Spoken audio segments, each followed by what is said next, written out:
As origens e a natureza da peste negra não são mais um grande mistério para nós hoje em dia. Mas na Idade Média, a peste não era apenas catastrófica, era também totalmente incompreensível. Os medievais não possuíam defesas reais de nenhum tipo. Não havia estruturas sociais capazes de contê-la, nenhum conhecimento médico para explicá-la e nenhuma estrutura psicológica forte o suficiente para absorver sua dimensão. Para eles, a doença chegou como um castigo cósmico inexplicável, uma força tão avassaladora que parecia desafiar tanto a razão quanto a ordem natural. Vamos viajar de volta no tempo até o século XIV e, enquanto fazemos isso, tente imaginar, se puder, o terror de uma época como aquela. Vendo familiares, amigos e vizinhos sendo abatidos um a um. Imagine o medo que você sentiria, como se o mundo, de repente, resolvesse fazer uma sombria loteria da morte na qual o número de todo mundo saísse. A perplexidade aterrorizada e a completa impotência. Prepare-se. Bem-vindo ao Medieval Madness. Agora, antes de começarmos o vídeo de hoje, tenho uma pergunta simples para você. Irmão, por que? Vamos imaginar que você é um monge do século XV, congelando até os ossos em um scriptorium copiando textos sagrados, mas o tédio toma conta de você e sua mente começa a divagar. De repente, na página à sua frente, aparece uma criaturinha absolutamente ridícula que você acabou de desenhar. Não, é o Abade. Ele acabou de entrar e quer respostas sobre a monstruosidade que você acabou de criar. Bem, caro espectador, essa é exatamente a premissa do fantástico jogo de cartas Brother Is. É um jogo de festa medieval caótico que usa verdadeiras marginalias medievais insanas, impressas em cartas com alta textura e qualidade de impressão. Cada jogador recebe uma carta de carinha boba e uma carta com uma citação muito séria, e precisa justificar por que tirou uma monstruosidade tão ridícula ao lado de uma passagem tão importante. A Highvine Games acabou de lançar a edição 1.5 de Brother In, que inclui novas regras para uma jogabilidade mais fluida e acessível. Tenho me divertido muito jogando esse jogo recentemente com amigos. É um jogo muito fácil de começar a jogar e é perfeito para encontros de qualquer tamanho. Para quem ama desenhos de marginalia medieval, tanto quanto nós aqui no Medieval Madness, você vai se divertir muito jogando isso. O criador indie solo desse jogo fica bem perto de onde estou aqui na Inglaterra e ele já vendeu um monte de cópias. Agora está disponível nos Estados Unidos pela primeira vez e em breve chegará ao restante da Europa. Para garantir sua cópia de Brother Usurer, enquanto apoia diretamente tudo o que fazemos aqui na Medieval Madness, acesse o link abaixo. Avise nos comentários se conseguir uma cópia. Quero saber o que acham, pois tenho gostado de jogar. Agora, sem mais delongas, bem-vindo a Medieval Madness.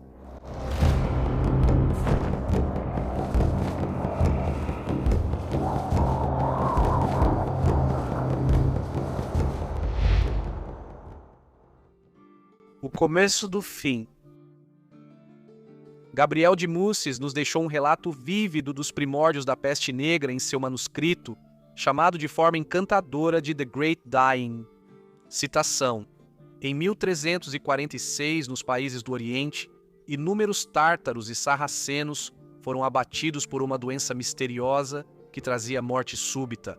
Esses países, magníficos reinos, cidades, vilarejos e povoados, esmagados pela doença e devorados por uma morte terrível, logo ficaram desprovidos de seus habitantes. Os mercadores cristãos que haviam sido expulsos à força estavam tão aterrorizados com o poder dos tártaros que, para salvar a si mesmos e seus pertences, fugiram em um navio armado para Cafa, um assentamento na mesma região do mundo que havia sido fundado há muito tempo pelos genoveses. Deus, veja como os povos tártaros pagãos, vindo de todos os lados, de repente cercaram a cidade e a sitiaram por quase 3 anos. Mas eis que todo o exército foi atingido por uma doença que se espalhou entre os tártaros e matou milhares e milhares todos os dias. Todos os conselhos e cuidados médicos foram inúteis. Os tártaros morriam assim que os sinais da doença apareciam em seus corpos. inchaços nas axilas ou na virilha causados por humores coagulados, seguidos de uma febre pútrida. Os tártaros moribundos perderam o interesse pelo cerco, mas ordenaram que cadáveres fossem colocados em catapultas e lançados para dentro da cidade. O que pareciam montanhas de mortos foram lançadas para dentro, e logo os cadáveres em decomposição contaminaram o ar e envenenaram o abastecimento de água. Além disso, um homem infectado poderia levar o veneno para outros e infectar pessoas. Ninguém sabia ou conseguia descobrir um meio de defesa. Assim, quase todos que estiveram no leste ou nas regiões ao sul e ao norte foram vítimas de morte súbita após contrair essa doença pestilenta.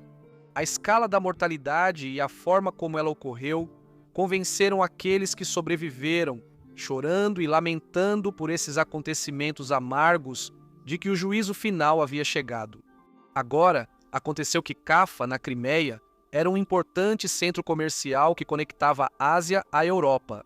E, de acordo com Muses, abre aspas, aqueles que escaparam do porto de barco foram alguns marinheiros que haviam sido infectados com a doença venenosa, tornando as embarcações armadilhas mortais flutuantes. Os navios navegaram pelo Mediterrâneo e, abre aspas, alguns tinham como destino Gênova, outros foram para Veneza e outras áreas cristãs.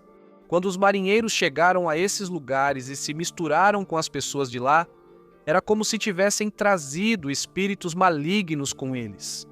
Cada cidade, cada povoado, cada lugar foi envenenado pela peste contagiosa e seus habitantes, tanto homens quanto mulheres, morriam de repente. E quando uma pessoa contraía a doença, ela envenenava toda a sua família mesmo enquanto caía e morria. De modo que aqueles que se preparavam para enterrar seu corpo eram tomados pela morte da mesma forma. Assim, a morte entrou pelas janelas, e à medida que cidades e vilarejos eram despovoados, seus habitantes lamentavam a perda de seus vizinhos mortos. Agora, é difícil saber o quão confiável era Muses como fonte, ou se a pandemia realmente começou em Cafa, como resultado daqueles corpos mortos sendo lançados sobre as muralhas da cidade. O que é certo, porém, é que a peste se espalhou por aquelas rotas comerciais estabelecidas como fogo em palha. Deve ter sido por volta de 1346, quando esses primeiros rumores chegaram à Europa. Relatos inquietantes de eventos estranhos e trágicos acontecendo em algum lugar distante no Oriente. Para o europeu medieval, pareceria estar a milhões de quilômetros. Mas então, na primavera de 1348, a peste chegou à ilha da Sicília e logo depois ao continente. As pequenas coisas. A pulga que chegou ao porto de Messina, na ilha italiana da Sicília, provavelmente fez isso agarrada às costas de um rato preto sarnento. A pulga pode facilmente se esconder nos pelos do seu hospedeiro, sendo não maior do que o ponto final em um manuscrito de um monge. Ainda assim, carregando em seu intestino uma generosa quantidade de Yersinia pestis, composta por várias centenas de milhares de bacilos, mais ou menos. Como uma agulha hipodérmica com pernas, a pulga é equipada com um focinho parecido com uma baioneta, feito especialmente para perfurar a pele e sugar o sangue. Como se isso não bastasse, ela ainda tem um truque bioquímico especial. Secreta um anticoagulante, garantindo que o sangue do hospedeiro continue fluindo bem. É como se fosse uma torneira que não fecha. A pulga, é claro, não fazia ideia de que estava prestes a se tornar a importação menos celebrada e mais devastadora da Idade Média. Senhor Rato Preto, também conhecido como rato de casa ou rato de navio, era principalmente noturno e um dos grandes sobreviventes do reino animal. Ratos já foram encontrados nadando no mar muitos dias depois que um navio afundou. Agora, o Sr. Rato pode realmente tolerar uma quantidade moderada do bacilo Yersinia pestis sem demonstrar muito desconforto. Mas os bacilos se multiplicam muito mais rápido do que as pulgas ou os ratos, muitas vezes aos milhões. Eventualmente, quando o sistema pulmonar ou nervoso do rato é invadido, o animal morre de forma brutal, muitas vezes com convulsões, Esse ato final fornece generosamente uma dose letal da peste para as pulgas sugadoras de sangue presas à sua pele. Senhor Rato agora está morto e seu corpo começa a esfriar. Então as pulgas, que realmente não gostam do frio, pulam para encontrar outro hospedeiro. Morte rastejante. Muitas pessoas no Porto de Messina começaram a adoecer. Tudo começava com dor de cabeça e uma sensação geral de fraqueza. Depois vinha a febre e a sensação de que o sangue estava fervendo sob a pele. Havia náuseas e vômitos, dores nas articulações e calafrios violentos. As vítimas começavam a sentir palpitações, confusão, fala arrastada e até alucinações. Frequentemente, uma pústula preta se formava no local da picada da pulga. Depois vinha o inchaço dos gânglios linfáticos, geralmente por volta do 3º dia da infecção. Eles podiam aparecer no pescoço, virilha ou axila, às vezes nos 3 lugares. Como a picada da pulga geralmente ocorria na perna, os gânglios linfáticos da virilha inchavam de forma alarmante. Esses bubões liberavam sangue e pus quando eram abertos. A palavra grega para virilha é bubon, e foi assim que passamos a usar o termo peste bubônica. A frequência cardíaca aumentava enquanto o corpo tentava desesperadamente bombear sangue através do tecido inchado, e pequenas manchas roxas começavam a aparecer logo abaixo da superfície da pele. À medida que a infecção se aprofundava, o sistema nervoso da vítima começava a entrar em colapso, causando dores terríveis e uma série de sintomas neurológicos estranhos. O tipo de contorções involuntárias que provavelmente inspiraram as macabras danças da morte que floresceram durante os anos da peste. Por volta do 4º ou 5º dia, uma sensação avassaladora de terror tomava conta da pessoa infectada. Em seguida, vinha uma aceitação quase filosófica da morte, à medida que a carne apodrecia e a inevitabilidade e a misericórdia da morte se abatiam sobre a vítima. Que comece o pânico. No início, o povo de Messina ficou feliz ao ver os navios retornando ao porto, provavelmente trazendo uma variedade de especiarias valiosas e outras cargas exóticas. Em poucos dias, ficou claro que as embarcações trouxeram não só mercadorias, mas também uma catástrofe que se espalhava rapidamente. As pessoas começaram a morrer, e à medida que a peste se espalhava, os habitantes rapidamente ligaram os fatos e perceberam a origem de sua súbita desgraça. Os marinheiros doentes e moribundos dos navios que balançavam inocentemente em seus cais. Em pânico, eles atacaram as tripulações, expulsando-as de volta ao mar, onde, infelizmente, acabaram levando a peste para uma nova série de portos. A própria Messina mergulhou no caos. As pessoas fugiram para os campos, vinhedos e vilarejos vizinhos na esperança desesperada de que a distância significasse segurança. No entanto, infelizmente, eles estavam carregando consigo os verdadeiros vilões da história, as pulgas dos ratos. Quando os messinianos, muitos já doentes, outros apenas começando sua indesejada jornada rumo à doença, chegaram a Catânia, um povoado a cerca de 88 quilômetros ao sul, foram inicialmente recebidos com compaixão. Os habitantes da cidade chegaram até a oferecer leitos de hospital aos doentes, um gesto de generosidade do qual logo se arrependeriam. Assim que a peste começou a se espalhar em Catânia, a hospitalidade evaporou com uma rapidez impressionante. A cidade rapidamente se colocou em quarentena, recusando a entrada de qualquer forasteiro, uma precaução totalmente compreensível, sim. Só que tarde demais.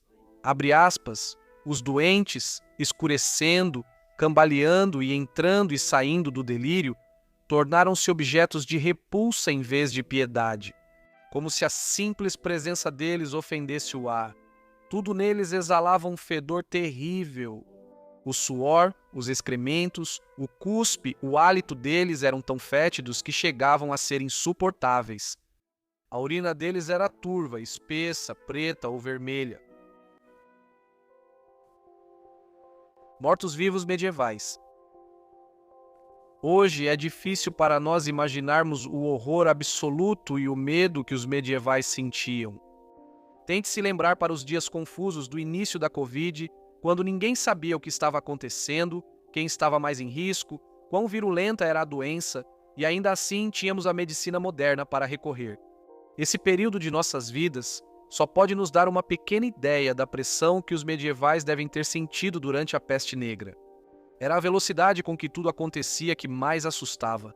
A peste surgia, as pessoas iam dormir perfeitamente bem e eram encontradas mortas na manhã seguinte.